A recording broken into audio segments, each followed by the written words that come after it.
오늘 이렇게 본 말씀 바로 앞절에는 15장 1절부터 21절까지는 이제 홍해를 이제 건너가지고 이스라엘 백성들이 단체로 하나님을 이렇게 찬양하는 장면이 나옵니다. 얼마나 기쁨과 은혜 가운데 그 당시 최강의 군대, 애국 군대들은 이제 홍해에 다 수장되고 이스라엘 백성들은 하나님 기적적으로 구원에 주셨다라는 것입니다. 그런데 이제 바로 21절까지 그런 내용이 나오다가 이제 오늘 본 말씀 22절에 바로 딱 되자마자 그죠? 중반절부터 보니까 수르강으로 들어가서 거기서 살 길을 걸었으나 물을 얻지 못하고 이렇게 나옵니다.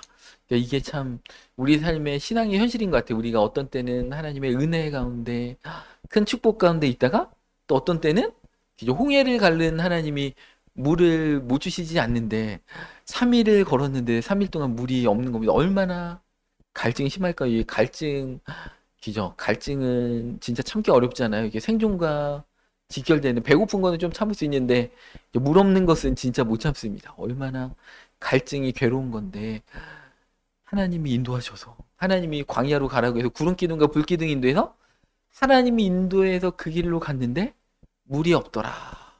그럼 뭔가 눈치를 채야 되겠죠. 하나님의 뭔가 깊은 뜻이 있겠지. 그죠? 홍해의 기적이 우리의 갈증을 예방해 주지 못한다. 우리 신앙생활은 때로는 이런 어려움을 우리도 겪을 수가 있다라는 것입니다. 성경을 보면은 오히려 강력한 축복 위에 이런 시험의 사건들이 많이 이렇게 기록되어 있는 것들을 우리가 볼 수가 있습니다. 예수님도 성령 충만함을 받으셨잖아요. 세례 요한에게 세례를 받으시고 성령이 충만해서 성령에 이끌려서 광야에 가셔서 40일 동안 금식하시고 마귀에게 시험을 받았다. 뒤에 아이러니하죠. 성령님에 이끌려 마귀에게 시험을 받았다. 성령님이 그 길을 인도해 주셨다는 것입니다. 이스라엘 백성 대신 다르죠. 이스라엘 백성들의 광야 40년은 실패한 40년이었지만 예수님의 광야 40일은 성공한, 이스라엘 백성들이 실패한 그것들을 성공으로 다 바꿔버리시는 승리의 40일이었다는 것입니다. 그래서 하나님은 때로는 이렇게 의도적으로 우리에게 이렇게 갈증의 길로 인도하실 때가 있다. 그러니까 우리가 눈치를 잘 채야 한다는 것입니다. 그래서 그런데 이게 우연이 아니죠. 우리 삶에는 사실 우연이 없습니다. 우리의 삶에 우리가 그냥 우연이라고 그냥 이렇게 넘기니까 우연인 것이 사실은 하나님의 은혜구나. 하나님이 어떤 의미가 그 사건 가운데 있을까라고 구체적으로 고민하는 순간에 하나님의 뜻을 우리가 분별할 수 있다라는 것입니다.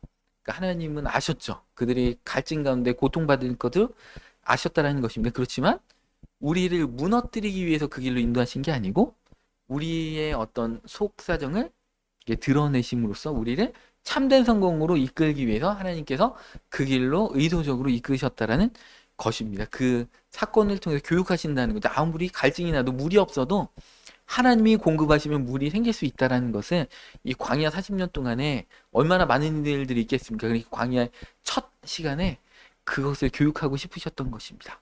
너희가 물을 의지하지 말고 오아시스를 의지하지 말고 참된 오아시스 된 하나님을 의지하는 광야 40년이 되기를 원한다.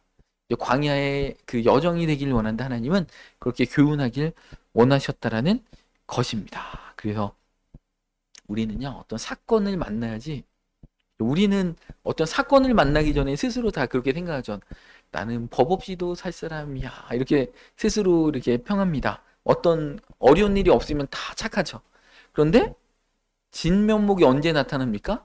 어려운 일을 딱 만나면 나의 조급함, 나의 교만함, 나의 불신, 나의 믿음 없음, 이런 것들이 어떤 어려운 일을 만날 때 그게 다 돈 많을 때 친구가 아니고 내가 어려운 일을 당할 때 내 옆에서 나를 도와주는 자가 참된 친구라는 말이 있는 것처럼 우리는 어떤 일을 딱 만나야지 내가 사랑이 부족하구나.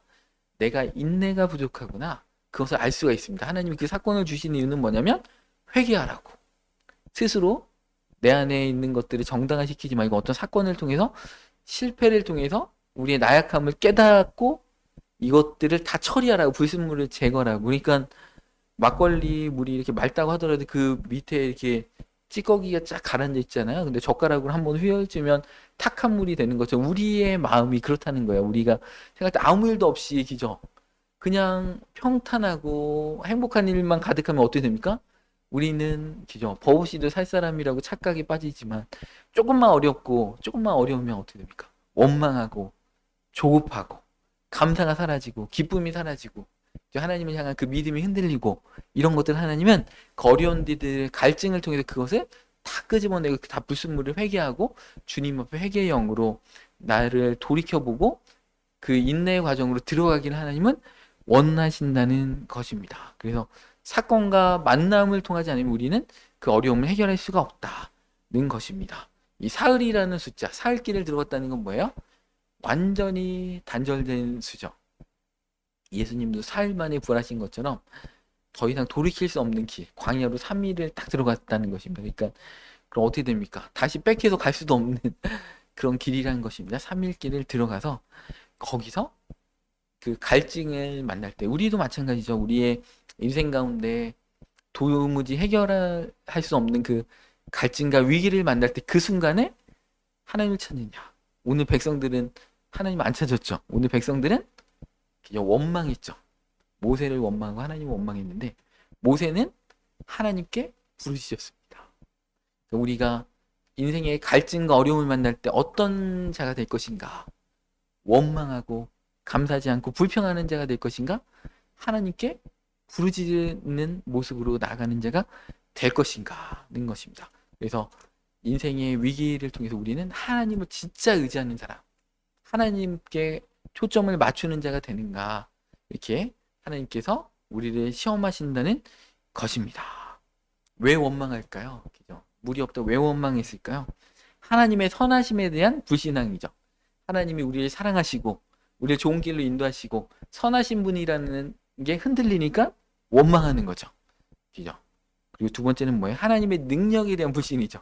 하나님이 광야에서 물을 내신다는 그 확신이 없는 거죠. 그러니까 그런데 하나님은 선하시고 하나님 사랑이 많으시기 때문에 우리 삶에 우연이란 게 있을 수 없잖아요. 하나님 만약에 능력이 없으시다면 우리의 사랑은 하지만 능력이 없으시다면 우연이 생길 수가 있죠.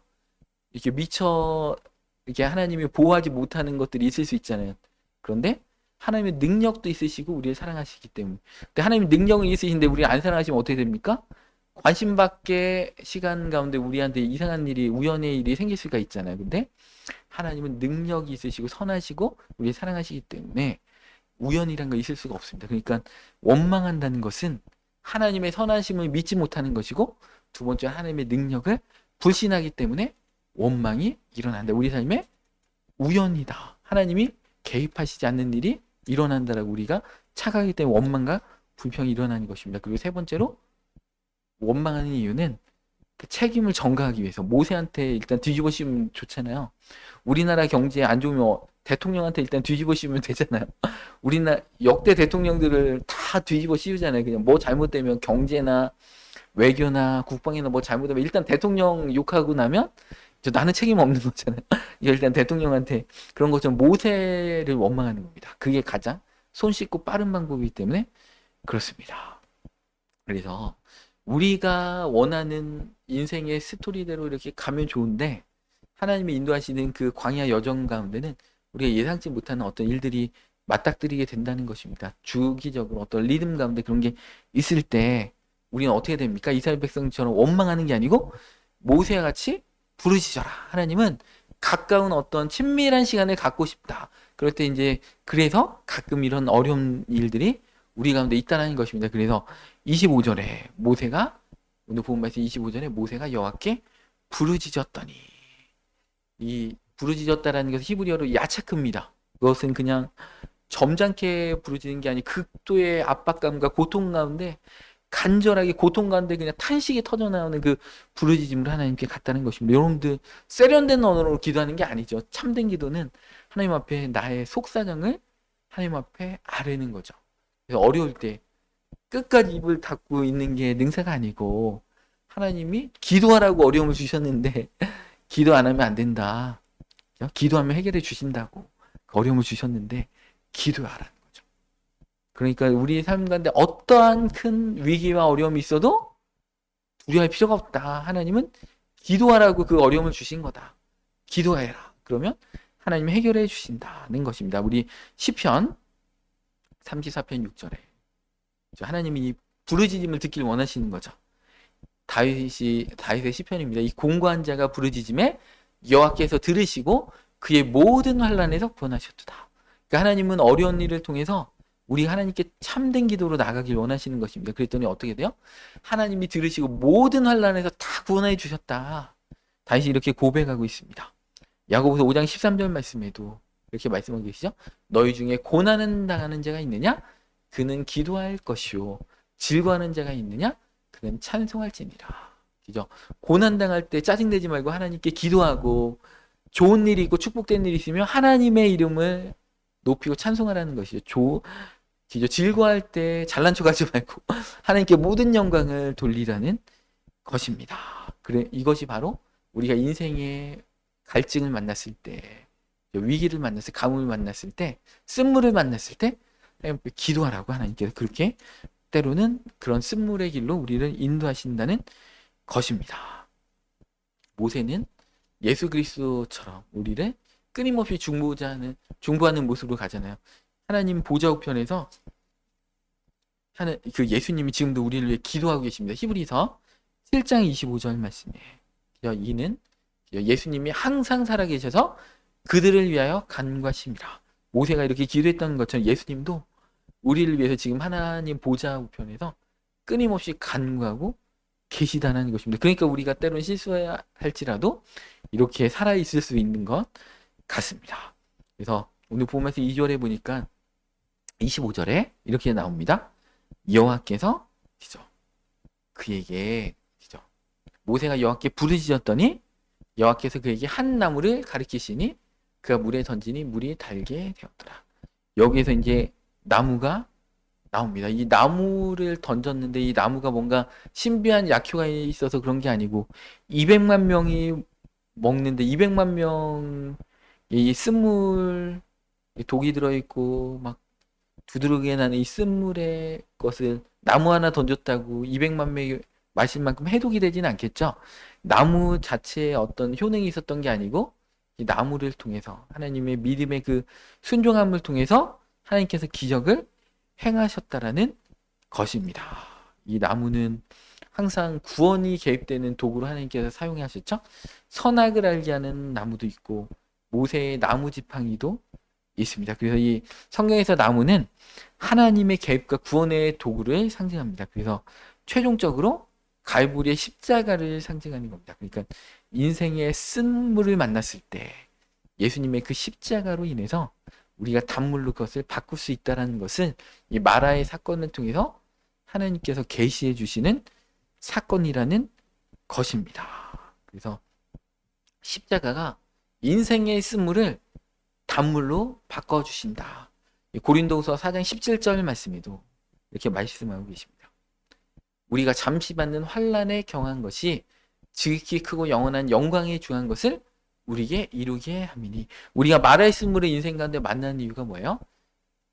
영원한 영광에 중한 것을 우리 삶에 이루게 하기 위해서 우리가 인생에 쓴 어떤 경험들, 고난의 경험들을 우리가 하게 된다는 것입니다. 그래서 인생의 그 쓴 것들을 십자가의 능력으로 하나님께서 얼마든지 우리 삶 가운데 바꾸시기 때문에 우리는 인생에 쓴 어떤 위기들을 고난을 만났을 때 예수 그리스도의 십자가에 그것을 던져라.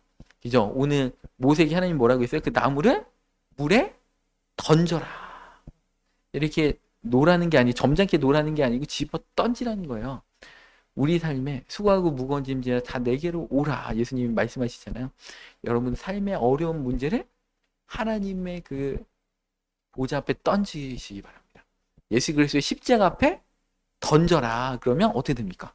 쓴 물이 단물로 바뀌는 것처럼 기적이 일어난다는 것입니다. 그리고 우리가 하나님 앞에 그렇게 하라고 이렇게 구체적으로 성경에서 말씀해주고 계시다라는 것입니다.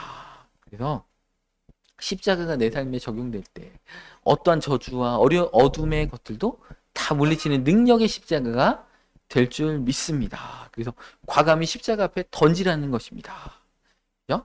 그래서 오늘 본문 말씀 25절에 쓴물을 주신 이유 본문 말씀 25절에 그가 물에 던지니 물이 달게 되었더라 하면서 거기서 여호와께서 그들을 위하여 법도와 율례를 정하시고 그들을 시험하실세.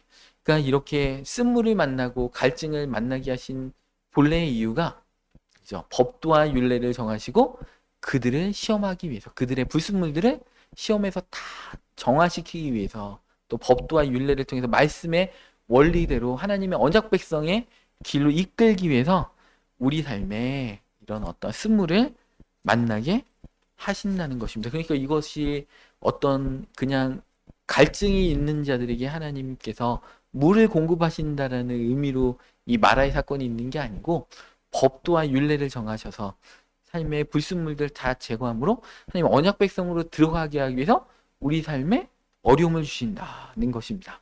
우리 삶의 어려움을 통해서 우리는 그 말씀의 진정한 의미를 깨닫게 되고, 말씀을 순종하는 게 무엇인지 깨닫게 되고, 우리 삶의 나의 신앙적인 부족함에 대해서 깨닫게 된다는 것입니다. 그래서 그 고통을 통해서 말씀을 담으신다. 고통 안에 말씀을 담으셔서 순종케 하신다. 그러니까 광야의 고통은 무의미한 고통이 아니라는 것이죠. 그래서 신명기 8장 3절 말씀에도 이렇게 말씀하고 계십니다. 이 원리를 명확히 설명하십니다. 너를 낮추시며 너를 줄이게 하시며 또 너도 알지 못하며 내 조상들도 알지 못하던 만나를 내게 먹이신 것을, 기죠, 낮추시고 또 때로는 굶게 하시는 거죠. 줄이게 하시고 만나를 먹게 하신 것은, 기죠, 사람이 떡으로만 사는 것이 아니요 여호와 입에서 나오는 모든 말씀으로 사는 줄을 네가 알게 하려 하심이니라. 그죠? 우리도 돈으로 사는 게 아니고 음식으로 사는 게 아니고 하나님의 말씀으로 사는 것을 알게 하기 위해서 우리도 신약 백성인 우리도 낮추시고 때로는 줄이게 하시고 시험하신다는 것입니다. 이것은 하나님의 말씀으로 살아라. 너희가 돈으로 사는 거 아니야. 하나님의 말씀을 붙잡고 그 말씀의 언약으로 사는 거야. 그것을 알게 하기 위해서 우리를 낮추시고 쓴물을 만나게 하신다는 것입니다. 그래서 이 마라의 쓴물이 없었다면, 그죠, 오늘 하나님 회복하시는 그 하나님, 쓴 것을 단물로 바꾸시는 하나님을 경험할 수 없다는 것입니다. 그래서 오늘 본문의 그 유명한 여호와 라파의 하나님이 이렇게 말씀하고 계시는 거죠. 오늘 본문에서 26절에 보면, 그죠, 그렇게 나오잖아요. 끝절에, 26절 끝절에 나는 너희를 치료하는 여호와임이니라. 여호와 라파. 환경이 어려운 것들도 치료하고 질병도 치료하고 인생의 위기도 치료하는, 회복시켜 주시는, 변화시켜 주시는 그 여호와 라파, 치료의 하나님을 여기서 만날 수 있는 거예요. 우리가 인생의 어려움을 당하지 않으면 우리 삶을 변화시키는 치료의 하나님을 만날 수가 없습니다. 우리 삶에 그 위기를 겪지 않으면 샬롬의 하나님, 평강의 하나님을 경험할 수가 없다는 것이, 우리 삶에 위기가 있지 않으면 여호와 니시, 승리 하나님을 경험할 수가 없다는 것입니다. 그래서 이 마라를 주신 이유가 치료하는 하나님을 계시하기 위해서, 치료의 하나님을 알려주기 위해서 우리 삶의 고통을 통해서, 우리는 고통을 통해서 하나님을 알아가는 것 같아요. 하나님의 성품과 하나님의 능력과 하나님의 일하심과, 그런 것들을, 이 고통의 과정들을 통해서 우리가 알아가게 된다는 것입니다. 그래서 너희를 치료하는 하나님이다. 26절에 이렇게 말씀하고 계십니다. 그런데 26절에 보면 어떡할 때, 너희가 너희 하나님 여호와의 말을 들어 순종하고, 내가 보기에 의를 행하며 내 계명에 귀를 기울이며 내 모든 규례를 지키면 내가 애굽 사람에게 내린 모든 질병 중 하나도 너에게 내리지 아니하리니 나는 너희를 치료하는 여호와임이니라. 그러니까 우리가 하나님 언약 가운데 있으면 우리 삶에 질병이 있을지라도 다 치료해 주신다는 거예요. 어떤 인생의 위기가 있을지라도 하나님 말씀의 원리 가운데 들어가고 순종의 삶 가운데 살고 있으면 하나님이 그 인생의 위기 가운데 다 만나주시고 회복시켜 주신다는 것입니다. 그러니까 우리가 걱정할 필요가 없다. 오히려 그 인생의 위기는 우리를 더 성숙시키시고 하나님의 능력을 계시하시고 하나님의 치료 하나님을 알게 하시기 위한 축복이다. 우리가 하나님이 그렇게 말씀을 통해서, 오늘 이렇게 본문을 통해서 우리가 알 수 있다라는 것입니다. 그래서 우리가 하나님의 언약 가운데 깊숙이 들어가면 된다. 그럼 걱정할 것이 하나도 없다. 그러니까 여호와 라파, 치료의 하나님이 신약시대 때 복음서에 보니까, 마태복음 4장 23절에 보니까 예수님이 이렇게 나타나셨죠. 마태복음 4장 23절 말씀입니다. 예수께서 온 갈릴리에 두루 다니사 그들을 회당에서 가르치시며 천국 복음을 전파하시며 백성 중에 모든 병과 모든 약한 것을 고치시니라. 그러니까 하나님, 예수님 하시는 일이 똑같죠. 치료하신다는 거예요. 하나님이 원하시는 일들은 치료하시는, 이 상처받고 질병 가운데 고통받는 자들을 다 치료하시기 위해서 예수님께서 오셨다라는 것입니다. 그러니까 복음을 전파하시고, 그러니까 영혼이 병든 것은 복음으로 치료하시는 거고, 육신이 병든 것은 그 기름 부음의 사역을 통해서, 능력 사역을 통해서 치료하신다는 것입니다. 궁극적으로 십자가야말로 궁극적인 치료라는 것입니다. 그래서 이사야서 그 유명한 기종 53장 5절에 예수님께서 채찍에 맞으심으로 우리가 나음을 입었다. 예수님이 십자가에서 채찍에 맞으신 이유가 우리를 대신 채찍에 맞아서 그 고통을 당하심으로 인해서 우리의 질병을 다 예수님의 십자가로 가져가셨다. 그렇게 하는 겁니다. 마라의 쓴물을 다 단물로 바꿔주셨다. 그 십자가가 우리의 인생의 쓴물을 단물로 다 바꿔주셨다. 죄와 사망 권세를 빛과 부활로 참된 생명으로 다 바꿔주셨다. 그러니까 나무를 물에다 던져라. 같은 의미가 된다는 것입니다.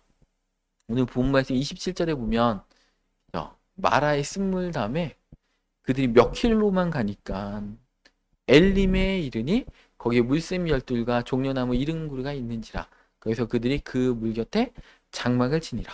그러니까 우리가 때로는 인생의 위기가 오래될 것 같지만 사실은 몇 킬로만 가면 오아시스가 있었습니다. 근데 이스라엘 백성은 그것을 바라보지 못하고 원망불평했다는 것이죠. 우리도 마찬가지예요. 우리가 인생의 어려움들을 겪을 때 조금만 참으면 또 복된 일들이 우리 삶에 있는데, 인생이라는 게 항상 어려움만 있는 게 아니잖아요. 또 항상 복된 일만 있는 건 아니잖아요. 이게 어떤 그 어려운 일도 있다가 좋은 일도 있다가 이렇게 왔다 갔다 하는데, 그런 것을 통해서 우리를 하나님이 더 다듬어 가시고 참된 행복 가운데 우리를 이끌어 가시는데, 조금만 원망하지 않고 참으면 이 오아시스가 있었는데 이스라엘 백성이 그 고세를 못 참고 원망불평하다가 이렇게 범죄했다라는 것입니다. 그러니까 여러분들, 우리 삶에 지금이 막 쓴물이고 어려운 것 같지만 조금만 가면 오아시스가 있다. 12샘이 있다는 게 뭐예요? 12은 하나님의 만수잖아요. 사람의 만수잖아요. 12지파 12제자. 부족함이 없이 12지파를 다 먹일 만한 충분한 샘물이 있다.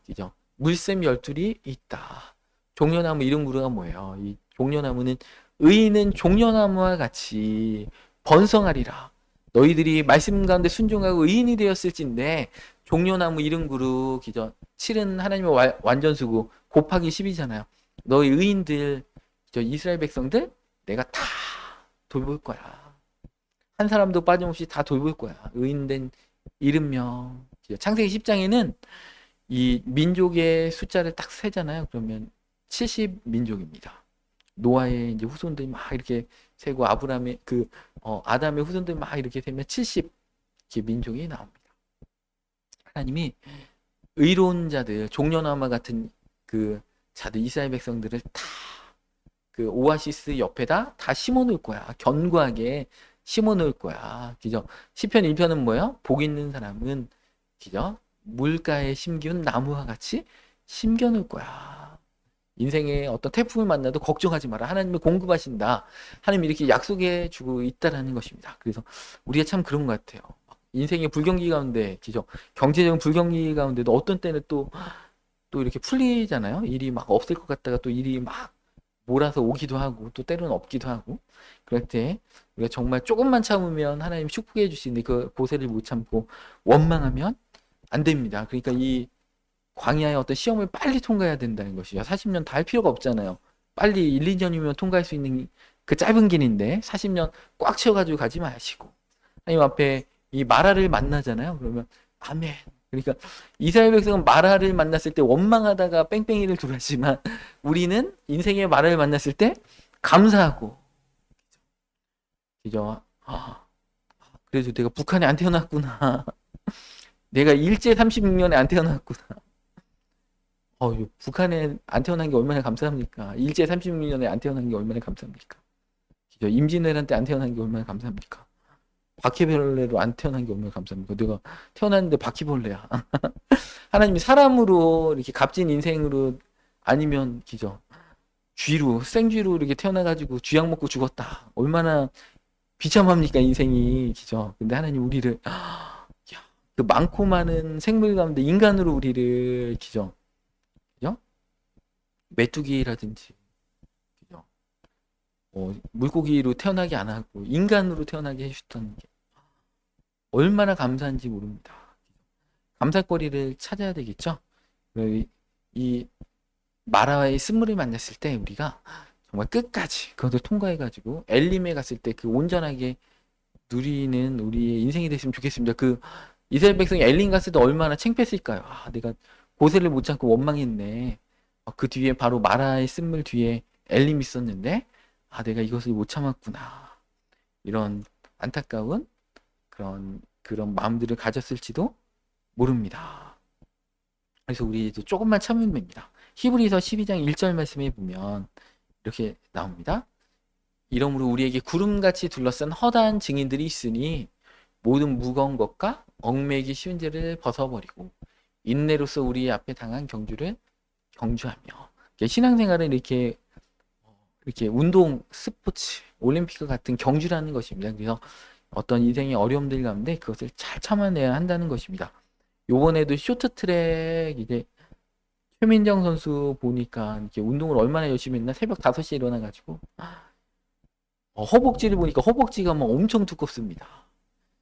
저녁 7시까지 새벽 5시에 일어나가지고 저녁 7시까지 훈련을 했다는 거 아닙니까? 그러니까 그 다른 나라에서 막 반칙으로 밀어버려도 안 넘어져요. 그리고 최민정 선수가 요번에 추월을 어떻게 해요? 인사이드로 한 거 아니잖아요. 요즘 우리나라가 쇼트트랙을 금메달을 싹쓸이 하니까 이 세계 빙상협회에서 올림픽 룰을 바꿨어요. 그래가지고 인사이드로 돌다가 조금만 딱 치면은 그냥 실격패로 그냥 탈락시켜버려요. 그러니까 우리나라가 인사이드로 돌기가 뒤에 부족해요. 그러니까 유럽에 이제 근육 좋고 키 큰 애들이 이렇게 금메달 따기 훨씬 좋은 환경으로 바꿔버렸습니다. 올림픽 룰 자체를 한국이 다 이렇게 하니까 그러니까 어떻게 됩니까? 우리나라 선수들은 어떻게 했어요?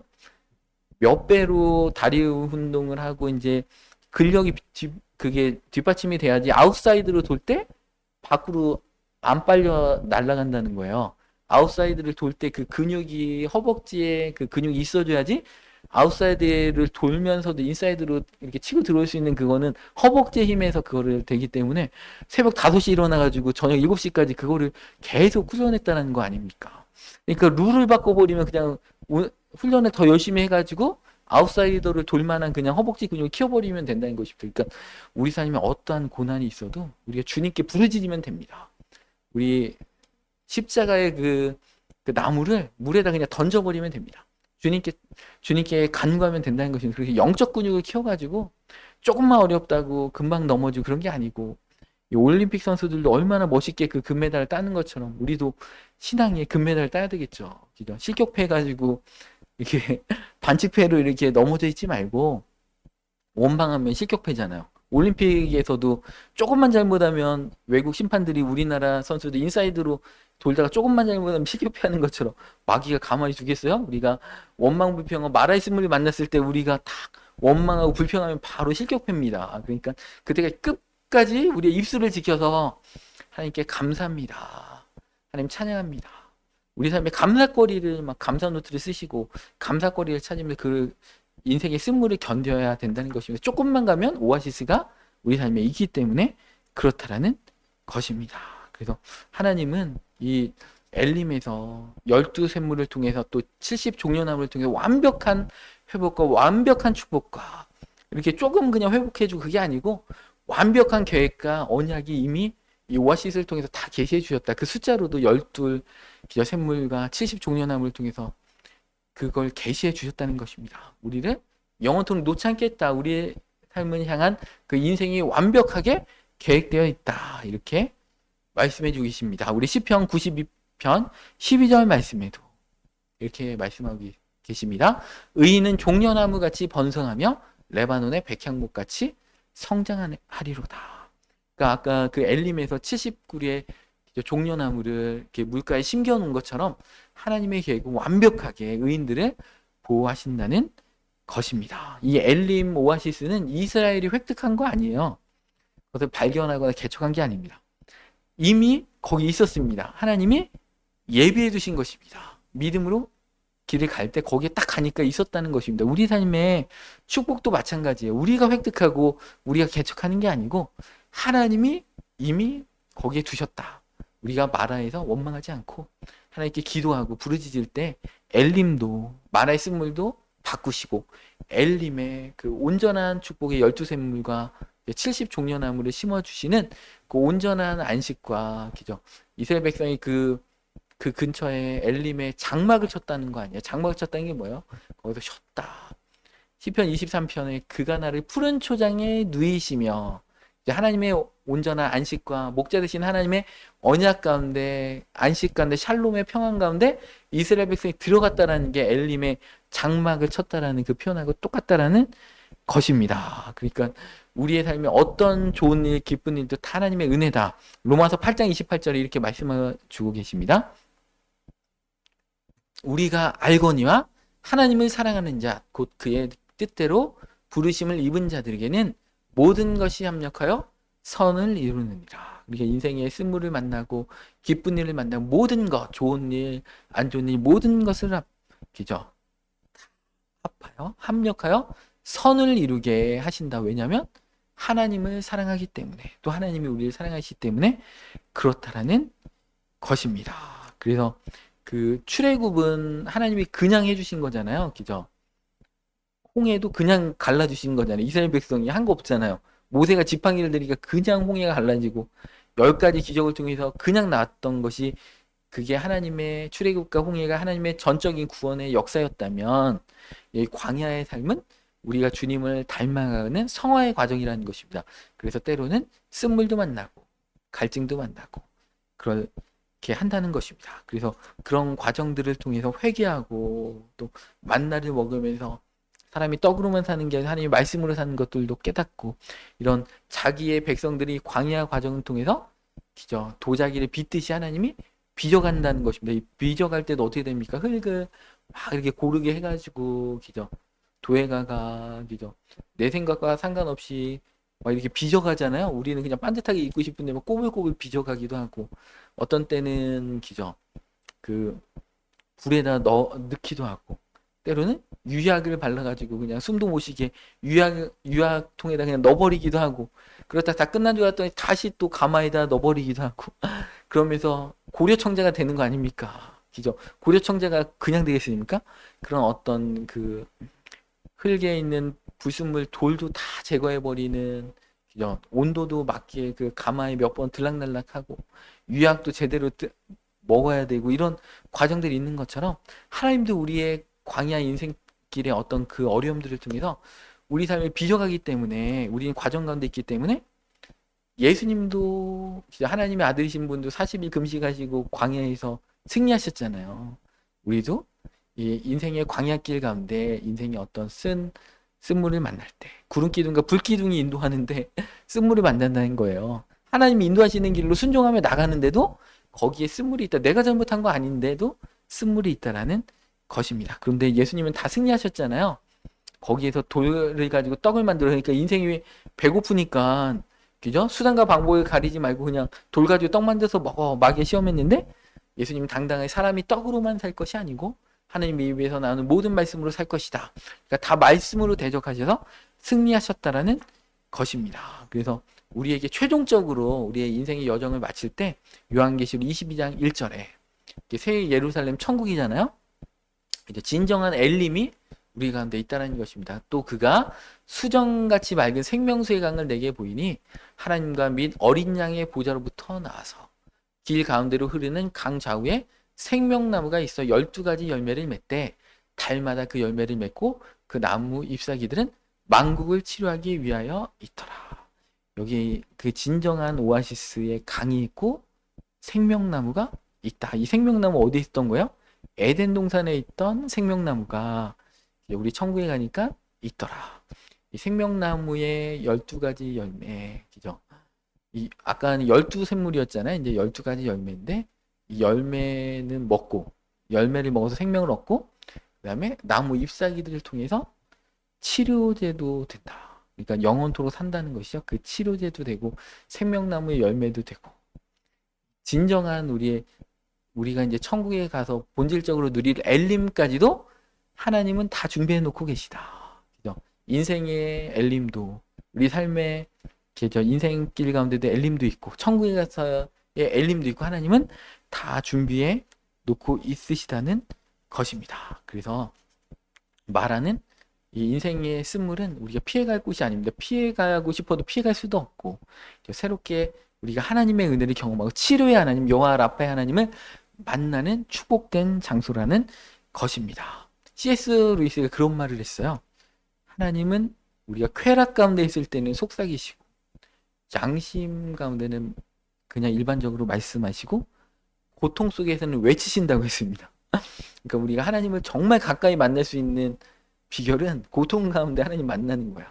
우리의 인간이 그런 존재인 것 같아요. 우리가 등 따스고 배부르면 하나님을 일반적으로 잘 안 찾습니다. 그래서 하나님은 고통 가운데 우리에게 하나님을 외치십니다. 하나님을 더 가까이 만날 수 있는 그런 기회를 하나님이 크신 은혜로 이끄신다는 것입니다. 그래서 우리가 쓴물을 만났을 때 나무를 쓴물에 던졌던 것처럼 우리는 십자가를 의지하고 또 주님께 기도하면 된다라는 것입니다. 그래서 믿음의 우리 선배님들도 다 선진들도 히브리서 11장의 믿음의 거장들도 인생의 말악길을 다 걸었습니다. 그죠? 아브라함은 본토 친척 아비집을 다 떠나서 아들을 25년 동안 못 낳았잖아요. 요셉은 감옥에서 13년 동안 종살이에 옥살이 13년 동안 있었고, 그죠? 모세는 40년 동안 그죠? 그 처가살이를 했잖아요. 그다음에 다윗도 10여 년 동안 사울왕으로부터 도망 다녔습니다. 누구나 인생에 말할 길이 있다는 것입니다. 그럴 때 하나님은 온전히 하나님을 의지해라. 우리를 초청하고 계시다는 것입니다. 어떤 순간도 원망하지 말고 엘림을 바라보고 그죠? 그 하나님의 신실하심, 선하심과 하나님의 능력을 그 바라볼 때 결국에는 말할 쓴물은 달게 될 것입니다. 그것이 하나님의 약속이고 십자가의 능력이고 우리의 신앙의 소망일 줄 믿습니다. 이 놀라운 축복 가운데 다 들어가시기를 축원합니다.